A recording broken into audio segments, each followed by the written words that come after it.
Hello and welcome everybody to another video, but before I start, I just wanted to say I'm almost at 100 subscribers, so if you are new, please consider subscribing and leaving a like on this video. Now, into this video, I'm going to be doing a 2024 election prediction, a Trump running again with DeSantis on his ticket against Kamala Harris, and I put Buttigieg as her running mate because I wasn't really sure who to put.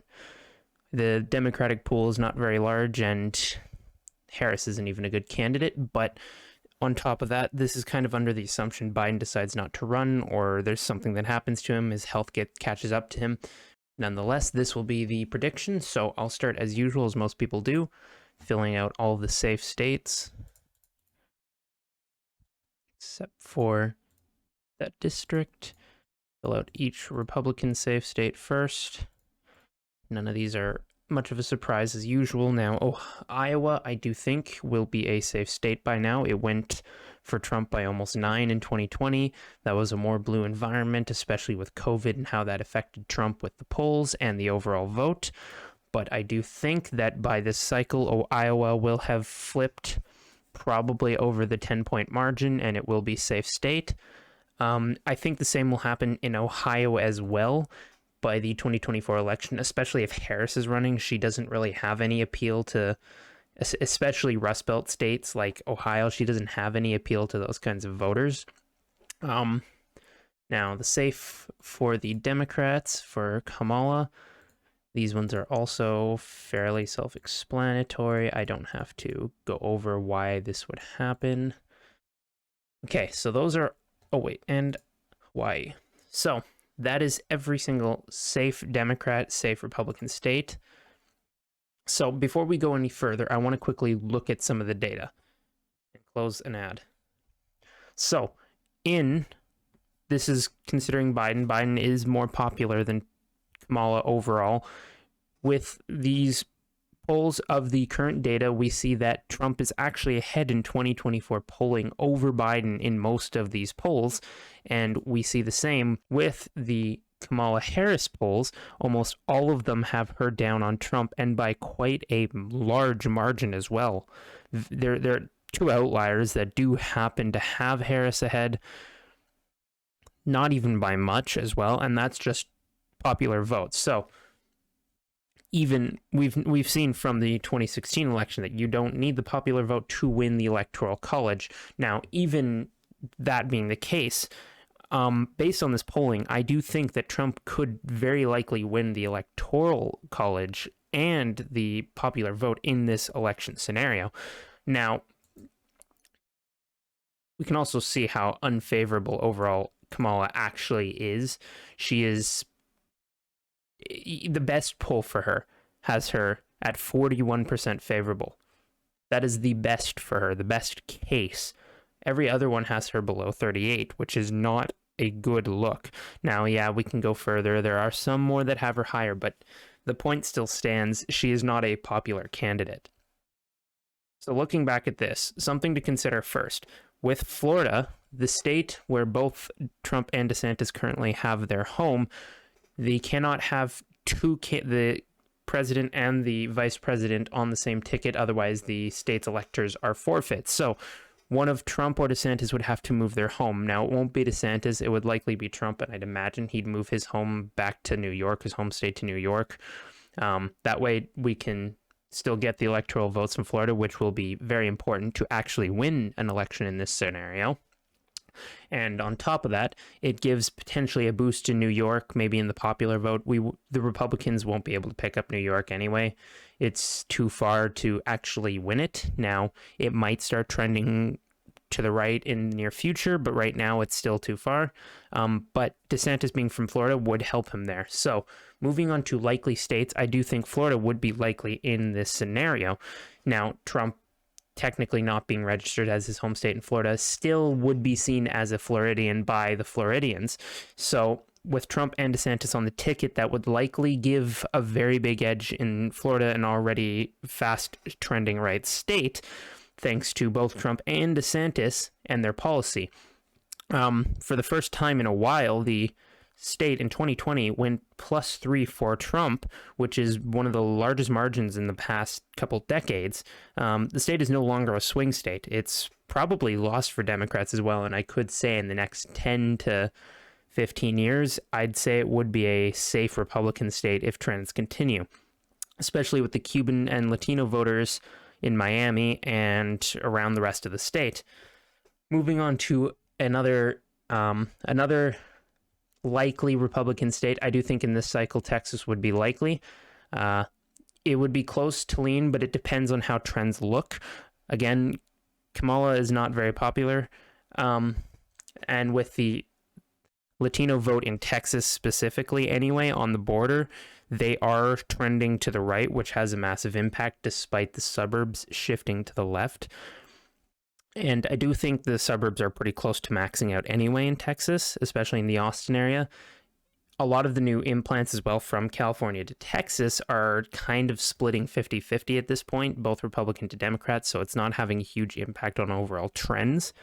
So the state will either kind of stay stagnant for a while. It might start trending in one way or the other soon again, but I think it's going to be fairly stagnant with the increase in liberal suburban vote going up, but the overall Mexican Latino vote going for the Republicans likely kind of counterbalances each other and leaves the state around in 7 to 9 point margin for Republicans. Now, we also have North Carolina. I think North Carolina would be a lean in this scenario. Yeah, North Carolina would be lean. It's a very stagnant state. It's not really trending anyway anymore. It's just kind of sitting still. I don't think it's capable of going into a likely margin, at least not in the 2024 cycle. But I do think it'll still go in a lean margin for Republicans, probably around 3-ish points, maybe 4. Now, I do think also I would give Wisconsin lean as well in this cycle. Probably win it by 3 points, maybe 2 at the least, but I think probably 3 points. Wisconsin is trending to the right. It is becoming more of a conservative Republican type state. Trump won it back in 2016. He was within 20,000 votes in 2020. I do think he'll very easily be able to take it from Harris, who is much less popular than Biden, and Biden isn't even popular. And considering the overall legacy of what we've seen so far from the current administration under Harris and Biden, I don't think that will look good and be a benefit for Harris if she runs in 2024 against Trump. And DeSantis himself can campaign off of his overall success in the state of Florida with the economy, which will help pretty much push people who are kind of on the fence economically right now. In this scenario between the two, they would likely fall, especially working class, for Trump, and in the Rust Belt area especially, because they see kind of the overall effect the inflation and the gas prices and now the new loan forgiveness is going to have on the economy and on the average working man, while only benefiting those who go to university and those in power, the elites. So I do think Wisconsin goes in a lean margin, and I think Pennsylvania goes in a lean margin in this case as well. It is slowly trending right as well. Republicans are making up in the registered voting here, and with independents being so low on approval for Biden, they'd likely carry that sentiment over to Harris, which would hurt her, and independents being a very large makeup of Pennsylvania and the voting base in general, they will likely fall on the Republican side in this election scenario and in future scenarios for now, depending on what happens in the last 2 years of Biden's presidency. Now, Maine at large is safe. I don't know why not Maine at large is safe. I don't think... Okay, we'll do lean and likely Democrat states. I think Colorado will be a likely. And Virginia, I'll put it on the edge of likely. But I think it'll be lean. I think it'll be lean with Harris kind of being more unpopular than Biden. Yes, there is the Northern Virginia region that's very left-wing, but I do think it's already pretty maxed out, and it's possible it could reverse trend a bit, especially with Governor Glenn Youngkin. I think the state would get closer, but not much closer. It's probably in a high lean, close to likely margin. Colorado is, well, Colorado could go a couple of ways. We have to consider that in a recent poll, Republicans in both Senate and governorship were only down by about 5 points in the most recent Trafalgar poll, I believe, in the state of Colorado. Now, I don't think that means they're going to win it, but it does mean there is a very real chance Republicans could get closer here and maybe in the future competitive again. Now, that's unlikely with the trends of the state and the makeup of the population, but there is a chance, although unlikely. Now, New Mexico, I think, would be a lean margin. The state is in the Biden's energy policy, I've said before, is not popular in New Mexico. Now, again, it's not Biden running, but Harris was on the ticket. She was the vice president. She will have the same sentiment that is held against Biden, against her, which will not look good on her. It won't help her in this scenario at all. But New Mexico will still go for her. And I do think in a probably lean margin as well, Minnesota will go for her. Now, I also do believe that Maine at large would be a probably lean margin, and yeah, I think that's it for any of the leans. Yeah, so this is already a fairly close election, but Trump only has to win one of these 4 states, and he has the election. Now, there's obviously New Hampshire and Nebraska's other district up, but those won't have a massive impact. If Trump does manage to win this and this, but lose all these, it's a split, but that is very unlikely. So, considering trends of Michigan, I think Michigan would be a tilt Republican margin. It would be very close. The state is trending right, but it is still very establishment-y. I think Democrats and the left do have a decent amount of support, so it would be very close. It could tilt either way, but with Harris's unpopularity, I think Trump wins it. And I also think he wins Nebraska's district in a tilt margin as well. Now, from this point, Nevada is shifting, and with Adam Laxalt and Lombardo likely winning, at least I think winning the senator seat and the governorship in the 2022 midterms, the state is shifting fairly quickly to the right, and I do see, actually, I think I'd see it in a lean margin in 2024 against Harris. Now, I also think Arizona would be a probably lean margin, and same for Georgia. Again, how many times am I going to do it? I think Georgia as well would also be in a lean margin. It is trending, especially with the Atlanta suburbs and the black vote to the left. It is going to be gone very soon.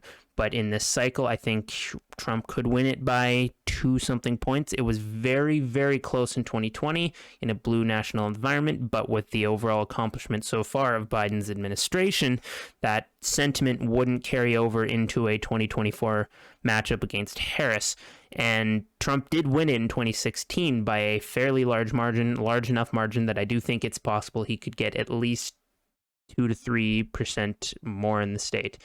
And finally, New Hampshire. I'm going to give in a tilt margin to Harris. So that's the election map. I think Trump and DeSantis would win this election over Harris and Buttigieg pretty easily. It could be a little closer, but I don't think it would be. I do think this is the most likely outcome of a matchup between the two, especially with Harris's, with Harris's unpopularity and polling right now being below that of Trump's by quite a large margin in almost every single poll except for 2 of them. I do think that Trump wins it, and I think he wins it by a pretty big margin. So anyways, if you guys like that video, please consider leaving a like on this video, subscribing if you are new. I'm trying to get to 100 by next week if we can. Also consider following me on my other socials and checking out some of my other videos. I post daily content, election predictions, analysis, breakdown, all sorts of that kind of content, and I'm looking to make more in the future. If you have any recommendations for election predictions I could make myself in the future, please leave a comment in the video, and if you want to be notified when I post new videos, turn on the bell notification down below so you are kept up to date with anything I post. Anyways, that's all for now. Hope you guys have a good night.